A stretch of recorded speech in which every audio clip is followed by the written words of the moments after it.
पिछली क्लास में हमने सीरियल नंबर इंसर्ट करना सीखा था, वो भी एक नहीं पूरे 6 तरीक़ों से। तो अगर आपने वो क्लास नहीं देखी है तो आप जाके देख लीजिए पहले वो। आज की क्लास शुरू करते हैं। आज की क्लास में हम सीखेंगे मार्कशीट बनाना। तो उस मार्कशीट के अकॉर्डिंग मैंने यहाँ पे एक फॉर्मेट तैयार कर रखा है। स्टूडेंट्स के नेम ले रखे हैं और यहाँ पे कुछ हेडर्स बना रखे हैं जिसमें कुछ सब्जेक्ट्स हैं। अब मुझे यहाँ पे सब्जेक्ट के मार्क्स चाहिए, तो ये मार्क्स मैं इस तरीके से मैनुअल करके एंटर करूँगी, तो इसमें थोड़ा सा टाइम लगेगा। तो ये हम इस तरीके से नहीं लेंगे। तो मैं आज आपको यहाँ पे रैंडम नंबर्स निकालना भी सिखाती हूँ। तो मुझे मार्क्स चाहिए जिस एरिया में, उस एरिया का हम यहाँ पे पहले सिलेक्शन ले लेंगे। अब सिलेक्शन लेना ज़रूरी नहीं है, बगैर सिलेक्शन के भी आ जाएगा, बट उसमें क्या है कि हमें फिर फॉर्मूले को राइट में ड्रैग करना पड़ेगा और डाउन में फिल करना पड़ेगा। इससे अच्छा है हम सिलेक्शन पहले ही ले लें। तो हमने सिलेक्शन लिया कि मुझे यहाँ से यहाँ तक के मार्क्स चाहिए और अब यहाँ पे हम लगाएंगे एक फॉर्मूला। तो यहाँ इक्वल लगा के और रेन बिटवीन का फंक्शन हमें यूज़ करना है। तो यहाँ हमने लिखा रेन बिटवीन, देखिए नीचे आ गया है फंक्शन। टैब प्रेस करेंगे तो ये फंक्शन सेलेक्ट हो जाएगा। अब ये हमसे मांग रहा है बॉटम नंबर कि आप नंबर कहाँ से स्टार्ट करना चाहते हैं, तो बॉटम नंबर देंगे। एंड यहाँ पे टॉप नंबर कि कहाँ तक चाहिए, तो मार्क्स हमारे 100 तक होते हैं, तो हम यहाँ पे 100 डाल के ब्रैकेट क्लोज करेंगे। और अब यहाँ पे एंटर करने की बजाय हमें कंट्रोल के साथ एंटर प्रेस करना है, बिकॉज मुझे जो मार्क्स चाहिए वो सिर्फ 1 साल में नहीं चाहिए, इस सेलेक्टेड एरिया के अंदर चाहिए। तो यहाँ पे कंट्रोल एंटर प्रेस करना है। तो देखिए मैंने यहाँ पे जैसे कंट्रोल एंटर किया, सेलेक्टेड रेंज में मुझे मार्क्स मिल चुके हैं। अब जो ये रेन बिटवीन फंक्शन है, ये चेंजिंग फंक्शन है। हम शीट में कोई भी काम करके एंटर प्रेस करें या फिर अपडेट करने के लिए हमारे पास शॉर्टकट होती है F9। अगर मैं यहाँ पे F9 प्रेस करती हूँ तो देखिए मेरे ये नंबर्स जो हैं रैंडमली चेंज होंगे। तो इस तरीके से तो हम फिर रिज़ल्ट नहीं बना पाएंगे, क्योंकि हर बार हमारा रिज़ल्ट चेंज होगा। तो इनको फिक्स करने के लिए हमें एक बार सारे नंबर्स को फिर से सेलेक्ट कर लेना है। कंट्रोल C से इसको कॉपी करेंगे और इसको वैल्यू बना देंगे। Alt+H+V प्रेस करेंगे, जिससे ये फॉर्मूला ना रह के वैल्यू बन जाएगा और अब ये चेंज नहीं होगा। तो अब हमें यहाँ पे टोटल चाहिए।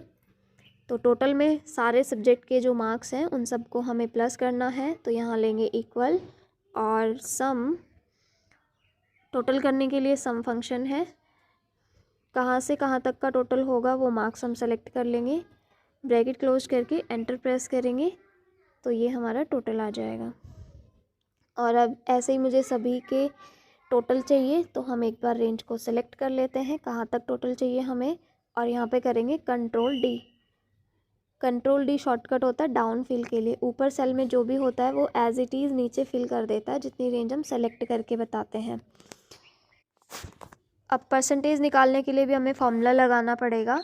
तो यहाँ लेंगे इक्वल, टोटल मार्क्स पे परसेंटेज आएगी, तो टोटल मार्क्स को सेलेक्ट करेंगे और यहाँ इसको डिवाइड करेंगे, मल्टीप्लाई नहीं डिवाइड करेंगे 5 से, क्योंकि हमारे टोटल जो सब्जेक्ट्स है वो 5 है। तो यहाँ 5 किया, एंटर करेंगे, देखिए परसेंटेज आ जाएगी। और अब सभी के लिए down fill control D। Next इसी तरीके से हम अब डिवीज़न निकालेंगे। तो डिवीज़न में भी फॉर्मूला लगेगा। तो यहाँ हम लेंगे इक्वल, इफ़ का फंक्शन हमें लेना है यहाँ पे, क्योंकि हमें डिवीज़न के अंदर क्या है परसेंटेज चेक करनी है, क्योंकि डिवीज़न सबको नहीं दिया जाता, वो परसेंटेज देख के ही दिया जाता है। कि अगर हमारी परसेंटेज ग्रेटर देन है 80 से ऊपर वाले जो भी होंगे स्टूडेंट्स, उनको हम फर्स्ट डिवीज़न देना चाहते हैं। सेम ऐसे ही फिर कोई भी दूसरी रेंज ले सकते हैं तो उसको सेकंड देना है। तो इस तरीके से हमें क्या है कंडीशन मैच करनी है। तो जब एक्सेल में हमें कोई कंडीशन मैच करनी होती है तो हम इफ़ फंक्शन लेते हैं। तो यहाँ हमने लिया इफ़।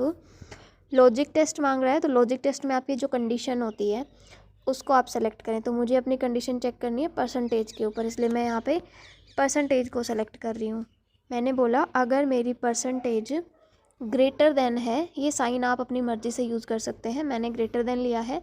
अब बोला 80, अगर 80 से ऊपर है कॉमा वैल्यू इफ़ ट्रू, तो जहाँ जहाँ इसको 80 से अबाउ परसेंटेज मिलेगी वहाँ पे मुझे क्या चाहिए रिटर्न में, वो हम यहाँ वैल्यू इफ़ ट्रू के अंदर डाल देंगे। तो मुझे वहाँ पे देखना है डिवीज़न, वो भी फर्स्ट। तो यहाँ पे इन्वर्टेड कॉमा के अंदर हम डालेंगे फर्स्ट। तो यहाँ हमने लिया इन्वर्टेड और यहाँ पे डालेंगे फर्स्ट, इन्वर्टेड क्लोज करेंगे, कॉमा। अब हमेशा परसेंटेज जो है 80 से ग्रेटर देन नहीं मिलने वाली, तो वहाँ पे हमारी ये कंडीशन फॉल्स हो जाएगी। तो फॉल्स हो तो फिर से कंडीशन चेक करनी है, क्योंकि हमें सेकंड डिवीज़न भी चाहिए। तो यहाँ फिर से इफ़ फंक्शन लगा सकते हैं, इफ़। अब फिर चेक किसको करना है, वही हमें चेक तो परसेंटेज को ही करना है। तो यहाँ पे वापस से परसेंटेज वाली सेल को ही हमें सेलेक्ट करना है। अब की बार बोलेंगे ग्रेटर देन। अब सेकंड कंडीशन आप जो चाहें वो सेट कर सकते हैं। लाइक मैंने यहाँ पे ले लिया जैसे 65 ले लेते हैं। तो यहाँ पे हमने लिया 65, कॉमा। अब ये 65 वाली कंडीशन को चेक करेगा जब उसको 80 से अबाउ नहीं मिलेगा। तो अब जब 65 हो तो क्या देना है, सेकंड, कॉमा। फिर फॉल्स हो जाएगी जब 65 भी नहीं मिलेगा। तो यहाँ पे फिर से कंडीशन मैच करेंगे कि इफ़ परसेंटेज ग्रेटर देन है 55, कॉमा। तो ये हो जाएगा हमारा थर्ड डिवीज़न। ब्रैकेट क्लोज करेंगे और अब जितनी बार इफ़ आपने लिया है उतनी ही ब्रैकेट्स क्लोज करें। सॉरी, उससे पहले हमें फॉल्स के लिए भी डालना पड़ेगा, नहीं तो वो वहाँ पे फॉल्स दिखाएगा। ब्रैकेट क्लोज करेंगे तीनों और एंटर प्रेस करेंगे। तो देखिए यहाँ पे हमारी तीनों कंडीशन फॉल्स हो रही है, इसलिए ब्लैंक आया है। और अब सभी के लिए डाउन फिल करेंगे यहाँ पे। तो देखिए जहाँ जो कंडीशन मैच हुई उसके अकॉर्डिंग हमें यहाँ पे रिज़ल्ट मिल गया है। और अब आप यहाँ पे फर्स्ट डिवीज़न किसी का भी नहीं आया है, आप देखना चाहते हैं तो किसी भी एक स्टूडेंट के मार्क्स को आप इंक्रीज करिए। जैसे ही परसेंटेज 80 से अबाउ होगी तो आपको डिवीज़न फर्स्ट शो हो जाएगा। देखिए यहाँ पे 82 परसेंटेज है तो वहाँ पे फर्स्ट आ गया है। अब इसी तरीके से हमें कंडीशन मैच करनी है यहाँ पे रिज़ल्ट के लिए, क्योंकि रिज़ल्ट में फेल और पास देना है। तो यहाँ पे हमने बोला कि अगर हमारी परसेंटेज ग्रेटर देन है 33, 33 से अबाउ वाला पास होगा, नहीं तो फेल होगा। यहाँ पे सिर्फ एक ही कंडीशन मैच करेंगे, एंटर करेंगे और यहाँ पे डाउन फिल किया। तो आप देख सकते हैं जिसकी परसेंटेज ग्रेटर देन 33 है वो सब पास हैं, और जिसका 33 या उससे कम होगा उसके सामने फेल आ जाएगा। तो ये हमारी मार्कशीट कंप्लीट।